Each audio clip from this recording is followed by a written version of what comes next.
in insurance for 22 years, but it's what got me hooked, was coming to these meetings and just meeting all the people from all across the country and getting to know them and saying, you know, learning so much. That what, by the way, teachers, trainers, guys that stand up, you guys deserve an incredible hand. You just killed it. Y'all killed it. Great job. Everybody's going, great job. Just killed it. Every one of you. Now, what Mike Guerra did, that was incredible teaching. Clear, simple, concise. Mike, that was great. That'll be available on NAA University. And have y'all seen how much easier NAA University is to navigate? It's incredible. Great job, Tia, Robbie, and the whole team. So how about this? I got a few minutes, just a few minutes. If you're like, I can't believe they didn't say this, or I can't believe I missed this. If I rambled or if I talked, I would talk more about the value of a person going 5 in depth, spending $10,000 to find that one person 5 in depth that turns into $100,000 a month, $250,000 a month organization. Like, the value of that is just insane. What Mike was talking about, driving depth, getting that one person, selling, recruiting, and building. Finding that one person is just that gusher.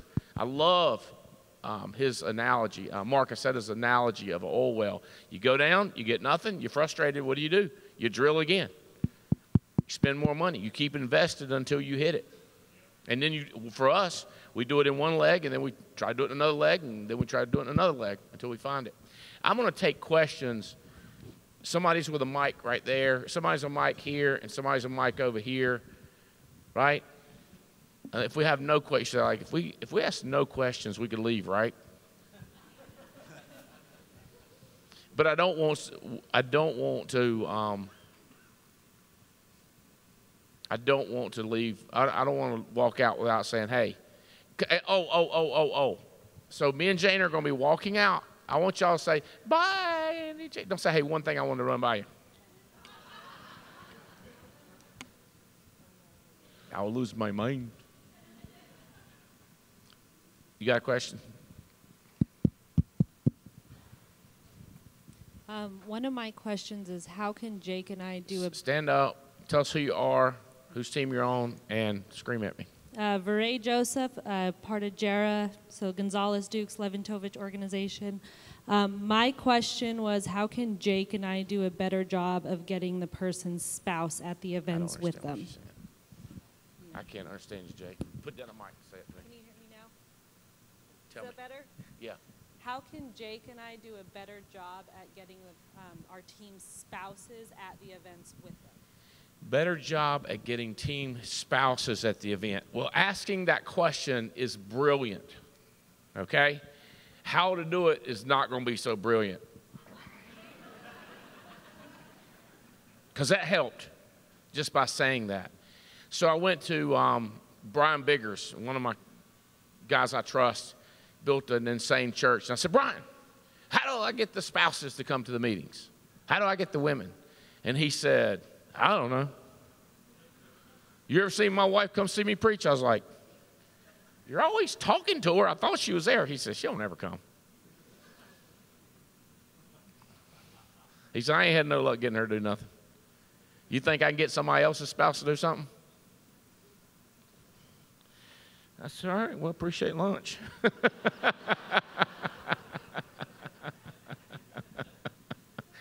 Yeah, there's nothing you could do. And then I say, you know, in Think and Grow Rich, it says there's reasons for failure and reasons for success. And one of the reasons for failure is married to the wrong person. Now, you say, well, Andy, are you suggesting somebody get a divorce? I go, dude, I'm not suggesting marriage or divorce. I'm reading what the book says. And I have had people ask me, don't you think it would be better if both of them came to the meeting? Yes. I like it when girls say to me, how can I motivate my husband to come to the meetings? And I always go like, oh no, I don't know, no, no. You know, I don't know how Jane could get me to do something.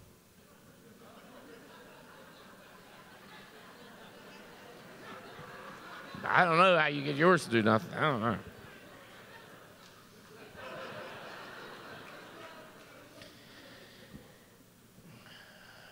How does a guy get his wife to come to a meeting? You know, a lot. You know, what do we say? What do we say all the time? It almost annoys you about getting somebody to do something. What do we always say? You need to find somebody that both of them want to come to the meeting. You know what I mean? Now, I just did a talk right then. I just did a talk right then trying to imply that they should be there, Varay. Like I'm saying, if you didn't know, it's better if both of you come to everything. Does that make sense? So I guess I kind of did right there, Varay. But, yeah. I see so many people just stabbing their business with an ice pick. And you just like, and I mean, I'm 58. I've been building networks for over 30 years now. I asked this question just now. I was like, Mark, this guy, makes me so mad. Are you sure I'm not supposed to do anything? He said, nope. Hey, you can't do nothing about it. Find somebody else. We've got so many smart, intelligent couples that want to do it, and they're hungry, and they got some sense, and they're doing the right thing, and they're not stabbing themselves. Let's work with them, Andy. I was like, damn it. Same answer every time. Right? Does that kind of help? Talk about it. That'd be good if they do. But then find. So how about this? If you want to be noticed and more special and have a better successful business, both of you get on the same page and come to all the meetings and sit in a training. Me and Jane have been right there, both of us, Adam and Beth right there, Mike and Noel right there, Brandon and Haley right there. You know, like set the example, find others. By the way, it is tricky. I'm not sure how much you talked on this, but when you talk to this person, matter of fact, I wasn't sure what Dan was going to do when he walked over to Rachel. I thought he might say, listen to me, not listen to Mike. Y'all don't remember what I'm talking about? Instead, he was just handing her the mic, and I was like, oh, thank God, because that would have been confusing. But people do that. You with me? Like, so let's say he recruits Dan, and then recruits Rachel, and then Rachel recruits Nick. And so he's down here talking to Nick, and the upline, the spouse don't go to anything. So this downline needs to look to the growing, positive, exciting manager and do what they're doing. So we have to tell people what's the right, what do we perceive as the right thing to do. Does that make sense? Because sometimes, like the Rachel or the Dan will say to their downline, do what I do. Is that, you with me? So it's kind of tricky when you get down in there because you just kind of got to go like, look, find the people that are killing it and copy them. And now listen, like I said, Jane didn't sell, but she came to all the meetings.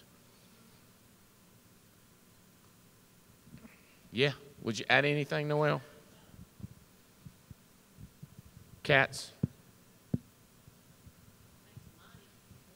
Huh? You're saying bribe the woman with money? No, I'm saying do work and they'll want to come when they start. Do the work. Get off your rear and show them something. A lot of women like to come to the Finland, or I mean The trips. Isn't that annoying? When she won't come help do nothing, but she's fired up to come to the trips. Can't get a babysitter for the trainings. Can't get a housekeeper, you know, got health issues, mama issues, until it's time for Ireland. You just look at them and you go, for real?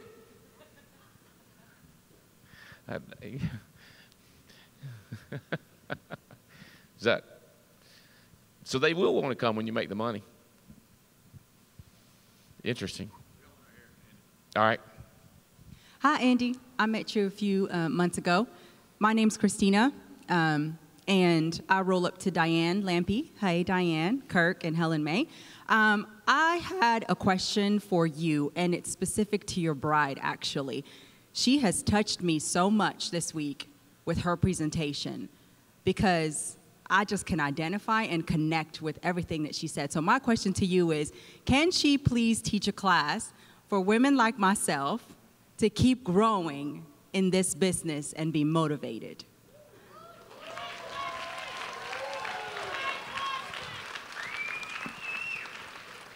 One time she got mad and went back to work as a school teacher and substituted, and me and the kids protested because it was very inconvenient for our convenience when she had a real place to be as opposed to where we wanted her all the time. Do you remember that, Spencer? It was like, you don't remember it? It was annoying. I was like, you need to quit. That's not good. So that's the conflict I have. We like to have her 24/7, or I like to have her 24/7. But she's heard it, and she can do what she wants to do. The suggestion has been made. Maybe, just possibly, in the near future, we could do another ladies' seminar at one of these meetings.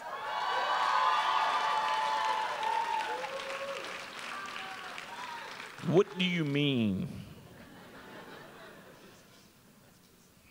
You know, we used to do a men's session and a women's session on Friday mornings, and a lot of ladies have expressed that they missed that. So maybe in the near future, we could just do a ladies' breakout where we don't have to, like, share some secrets with y'all. And they're saying men, too, in my ear back here.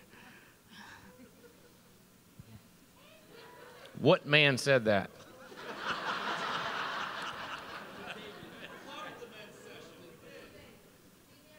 What's up, David? Huh? What'd you say? Somebody interpret what them two are saying.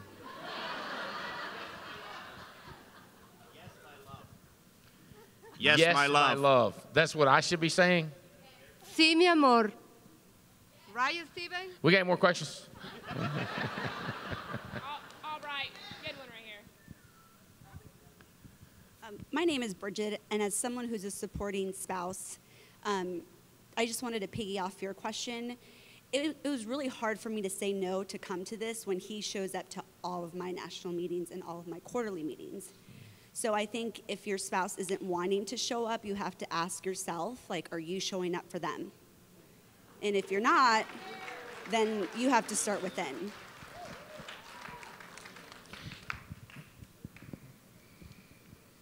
Thank you for that input. That's very good advice. Hi, Andy. I'm Olivie. For those of you who don't know me, I live in Treasure Island area, Florida. So I showed up here by the grace of God, and I feel like I've been punched in the face a lot in the last year. I've gotten some really great results, and I've gotten results where I was told, oh, this is going to happen, and it didn't happen. So my question is like, how do I continue to have resilience? Like, how do I have more self-hypnosis in my mindset to where I need to just wake up and be a beast and stop being, you know, the opposite of that when I get punched in the face? Yeah, so it's practice, and you're growing a muscle. I'm not kidding you. Like, at Breakthrough, this kid, young male sitting across from me says, what did he say to me? Once we get big like you, we won't have to worry about getting punched in the face. And I slid my phone over to him, and an email I got 30 minutes ago was a lawsuit, and my attorney said, I think I found us a good witness. I'll try to keep it under $100,000. And I was like, that's a punch in the face, bro. Like, I don't know about you, but I mean, who wants to just pay $100,000 for a witness, you know? I mean, it's just complicated stuff when you deal with the government, you deal with laws and rules and stuff like that. Meaning, the practice meant I said, read what I put him back. And I said, cool, boss. My reply was, cool, boss, to the attorney. Cool. You know what I mean? In other words, it's just practice not freaking out. Okay, that's one. 99% of the answer is being around that guy you're standing right beside, Jerry, being around that guy right there, Eric and Bobby Belair, who you hang around. For me and Jane, it changed our life. Like, the family, the peer pressure stuff is terrible. Here, the peer pressure stuff is phenomenal. So the peer pressure pressures you into becoming that person. And the audios and the books. Like, I can deal with people and tell you within a week if they hadn't read. I'm like, you've not read a book lately. Like, I could almost like just have a conversation, listen to the person's asking, and say, like, you ain't reading. Like, I know you're not reading. And they say they were, and I go, all right, okay, cool. And then walk away going, they're lying. They're not reading. Books, audios, and who you hang around. And anytime you're not listening to audios and reading books, you're going backwards. Does that make sense? So it is practice on that one point, but those three things help you around that point. True that? I love you. Listen to this. Me and Haley were having dinner and having so much fun, had on some nice jewelry. We didn't recruit her. But I wrote down the name of the company, took a picture, sent it to Missy. She looked up the company and found Brian Rojas and recruited herself.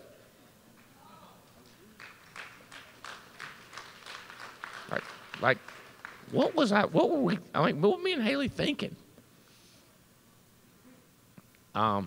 Crazy stories. Yes, Mike. Mike can just try the mic and see what happens. Pam Alara, directed Joseph Dukes up to Lowentovich team. Andy, when you're going in depth, how do you know where your panda is? How do you know which person to spend more time on? Okay, so you know how, like, when y'all, how many employees did y'all have maximum in your heyday, your job, your business? In your business? About 100. 100 employees. Do you remember how you interviewed them? Yeah. And you remember how sometimes you thought they were idiots and they turned out to be great, but they were cheap and they turned out to be great? Uh-huh. And then sometimes you thought they were genius and you paid them a lot and you fired them the next day? Yes. But do you feel like interviewing them was worth it at all? I mean, because you're wrong so much and right so much, do you still feel good about interviewing people before you hire them? Not really. Not really? No, I feel like it's a crapshoot until I see what I'm talking about in your business. If you're going to pay somebody $50,000, would you just hire the first person who walks in, or would you interview? I didn't interview. Okay. So you do think that interview is successful to some extent? Yes. 100% agree with that. I'm interviewing, like, when you see Rachel, Dan, and Nick, they're all interviewed. But if you'd have put the normal distribution up here, you could be like, nuh-uh, nuh-uh. Same as when you're interviewing people, you and your husband, you go like, no way we're hiring her. And then we go, maybe. Me, Robbie, Clay, you should hear us when we're hiring people. I mean, it's hilarious. I'm talking about when we'll pay them money. Commission, we blow smoke the whole time, right? Every one of them is the greatest thing we've ever seen to get to the next person. Everyone's the greatest thing we've ever seen. But as soon as we think we've got the right one, it could be kind of like if you're interviewing, nope, get out, no, get up, no, get out. And then you got one you like, say, honey, come here, I want you to meet this girl. He comes in there and he finds out something. He goes like, I don't know. Or he goes, hire her. So if you're working in depth, that girl that you called your husband and he said, hire her, and I met her and Mike Levin told me, we said, dude, pour money into. Like, so Jeff Schultz came in at lunch and said, should I fly out there? I go, one more question. And it was something personal about the person. And I was like, it's the only thing I've heard. And I almost didn't ask. Because when you're interviewing, you know, you're always trying to ask. And I asked him, I was like, He's like, but. He's still all those other things. I go, still that one thing. Yeah, I'd go. I would fly out there for that. But if he'd have said this, this, and this, I could have said, I'd wait a little more. Do you have any place better to spend money? So you're interviewing as much as you're recruiting. I'm recruiting them, blowing smoke, but I'm interviewing, right? Okay. Does that make sense? That makes sense. So like if I've got 27 new agents and I've got $10,000 in the bank, if I give each one of them $500, that is not a good program. But if I'm going to give, who's here? Kenzie, come up here. Is anybody, is what's her name still here? Angela still here? Yeah, there's Angela. How about Jordan or Rylan? Jordan or Rylan, either one of them here? So we're interviewing, and let me ask you this. You felt like you were being recruited. Did you feel like you were getting interviewed? Tell me, do you remember the feeling? Was it 2 months ago? It was in like October. You started recruiting me in October. It more so, I don't even want to say it did feel like recruitment. I tell them all the time it felt like I was getting recruited to a college. I'm an ex-D1 golfer, so I got recruited by a couple of colleges, and just how aggressive he was and adamant. Hannah, Patrick, everyone, they just supported me the whole time. He wasn't the only person who reached out to me. It was multiple insurance companies. Yeah.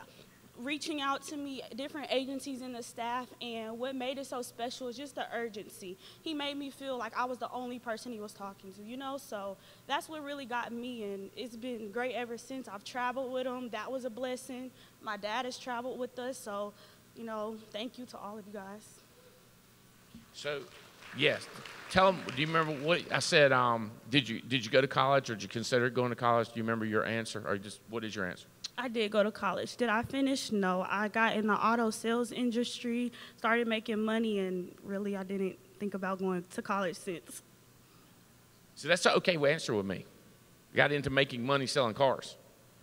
So I was like, I ain't going. Yeah. Ryland, PGA professional, got his card, had a great job, making great money, got recruited into car sales, making money, working insane hours, no way to network, no way to build an opportunity. Interviewing. Is this helping? Yes. Same kind of your feeling when we were first started recruiting you. Was you being interviewed? Was you being recruited? Well, I am an insurance broker and also in mortgage, and I felt I stopped growing where I was. So when he reached out to me through Instagram, I just felt special. I was like, whoa, this guy is giving me an opportunity. I pushed it back for a few months. So he invited me to join him for a tour, and that's when I fell in love. I saw how everybody has been growing here, how successful, the family, and I was like, I am going to get my license tomorrow. And that's what I did. You were moving slow. Yes, I was, until But how did we handle you? How did my staff handle you when you were going slow? They were always reaching to me. Hannah was always, hey girl, are you studying? Did you get the license? Did you schedule the exam? You were like, do not walk, run. And that just stayed in my head. I was like, run, Angela. And I got it pretty fast. Did we fly somebody to have dinner with you, or you?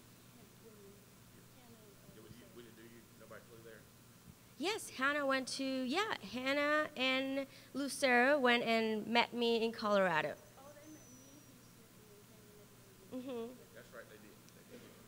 So, is it too personal to share what happened when we were traveling? Or, it's pretty funny. It is pretty funny. And what I did and stuff.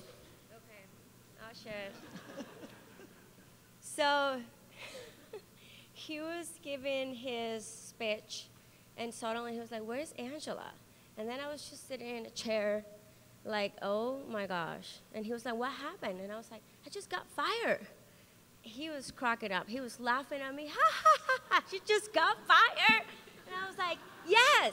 One door closed, and this one is opening, so that's why I ran to get my license. So I flew in the jet, so I have to post it on Instagram. So I posted on Instagram business trip, and that's why I got fired from where I was.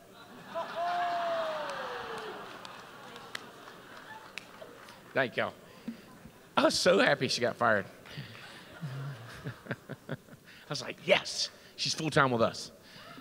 I got fired. I was like, what's Davey say? If it's going to be funny later.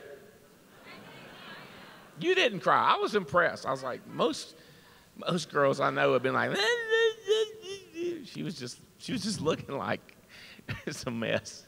And then, I do want to tell you this. Hey, Angela. And I said this to you, and I'm going to say it to you again. If you'd have asked me before you did that, I'd have said not to do it. They're going to fire your butt.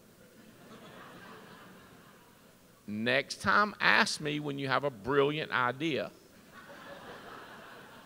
But the training also starts now. I mean, it started then. You know what I mean? Like, first of all, just, you're training like crazy. But my point being, they were interviewed, right? They're the ones that came this way. And then Dad, Paul, that she mentions right over there, first thing I did, as soon as I'm talking to her, what does your dad do? Well, he just retired. I was like, get him on the phone, because I want to meet your dad, because I want him to know who you're hanging out with. If he's got any questions about how we operate, anything like that, I want to get to know him. And so I get him on the phone, and she's like, recruit him. I was like, okay. What else do I do? It's who I am. Of course I'm going to try to recruit him. I mean, the first thing I ask is how old your children are. How old are your children? 18, great. What are they doing? In high school, going to college, the military? What are they thinking? If they're 18, I recruit them. What do your parents do for a living? I mean, I'm driving depth so daggum fast, or trying to drive depth.